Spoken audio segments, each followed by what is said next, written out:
Здравейте, приятели, на предаването за здраве и медицина Пулс. Аз съм Гергана Добрева. Ето темите и гостите днес. Защо се увеличават случаите на диагнозата хиатална херния? За оперативното лечение на хиаталната херния ще говорим с доктор Росен Тушев. За тези от вас, които сега се присъединяват към нас, говорим за хиатална херния и за нейното лечение. Мой събеседник е доктор Росен Тушев, хирург с огромен опит и висок професионализъм. Дефинитивно решение на този здравословен проблем има ли и в какво се състои той? Хиаталната херния, симптоматичната хиатална херния, се лекува с хирургични методи. Това е един дефект на диафрагмата, който трябва да бъде коригиран оперативно. Има медикаменти, с които всъщност се стопират или намаляват симптомите, но това не е лечение. Това е отлагане на истинското лечение, което е хирургична операция. Предоперативната подготовка е свързана с придружаващи заболявания на пациента, ако той има такива, да се направят съответните консултации от съответните специалисти. Извършат се рутинни кръвни изследвания, биохимични изследвания, анализ на урината, рентгенография, както и задължително гастроскопско изследване и изследване на стомаха с контраст. Каква упойка се прави тя? Колко време продължава?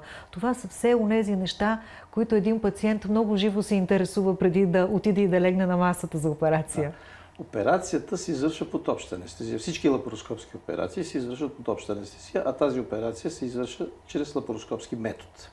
Продължителността много зависи от терена, на който попадаме. Дали пациентът е с затлъстяване, по-труден, дали е много голяма хернията, колко е голям дефекта. Всичкото това влияе на продължителността на операцията, но да кажем средно, нормално би трябвало да протече за около час до час и половина, два максимум. И сега, ако можем да надникнем зад вашето изкуство, какво точно правите, че да се реши този проблем? Или всъщност вие решавате проблем между стомаха и гръдната кухина? Всъщност тук, което казахме, имаме навлизане на стомаха в гръдния кош. Или при много тежки случаи и на други органи. Целта на хирургичната операция е първо да върнем нормалното разположение на органите, т.е. органите от коремната кухина да си останат в коремната кухина.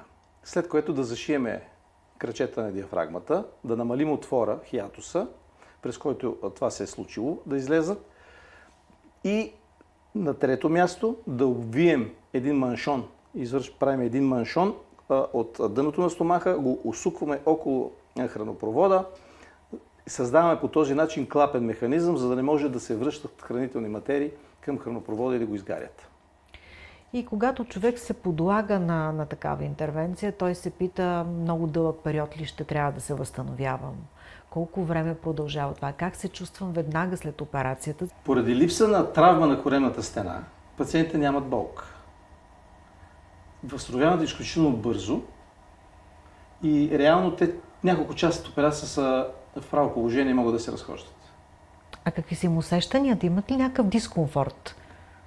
Дискомфорт при преглъщане, той винаги се получава при такъв тип операции, който е временен, в рамките на до седмица би трябвало това да се преодолее, защото се отпуска малко хранопровода. Има ли възможност от рецидив, т.е. вие да сте свършили брилянтно работата като хирург, но този проблем отново да се появи? Тук ще разгледам два сценария. Рецидив с симптоми и рецидив без симптоми. Защо настъпва първо да кажа рецидива? Колкото е по-голям дефекта на диафрагмата, колкото повече трябва да шием и да напрягаме тъканите с шевове, толкова по-голям шанс те отново шевовете да прорежат и тази диафрагма да се разкъса. Така че по отношение на честотата на рецидивите, те са свързани с размера на хернията. Ако се оперират малки херни, шансът за рецидив е почти никакъв. Когато рецидива, освен че се връща стомаха в гръдния кош, се появи и рефлукс, т.е. връщане на хранителни материи и солна киселина към хранопровода и горът, тогава на пациента би трябвало да се предложи втора операция. Но ако забележим случайно или при контролен преглед една трета от стомаха до една трета от стомаха в гръдния кош, но пациента няма никакви оплаквания, т.е. клапният механизъм, който сме създали, си върши работа, не прибягваме към нищо. Защото основната идея и основната мъка при този пациент е киселините, връщането на тази концентрирана солна киселина към хранопровода, която го изгаря. Друга важна насока на нашия разговор сега ще бъде за усложненията, които настъпват тогава, когато на един пациент му е препоръчана операция. Той обаче се притеснява от хирургия и не иска да се подложи. Какво се случва с него? Какво се случва? Първо, хернията расте.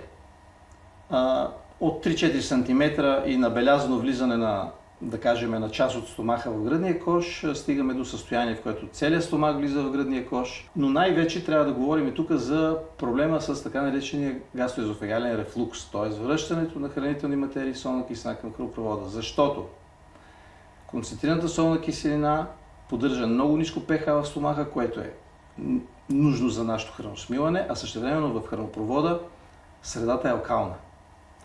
Тоест, той е орган, който не е устроен да бъде под действие на тези драстични влияния от солната киселина.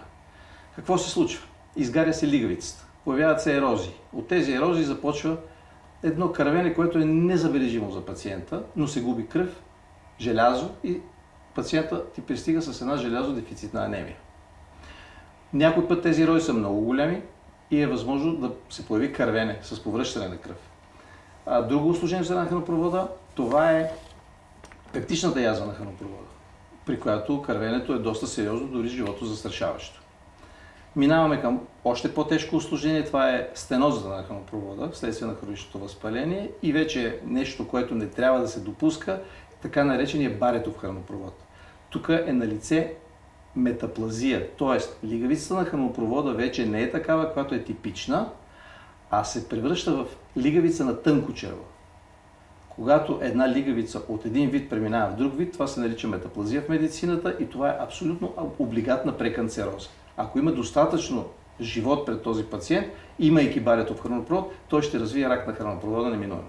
От към страна на белия дроб? От страна извън на хранопровода, усложненията са от страна на сърдечно-съдовата система, от притискане на сърцето и дразнене на вагусовия нерв започват сърцебиения, които дълго време пациента се обръща към кардиолог, но той не открива патология, защото реално сърцето е здраво.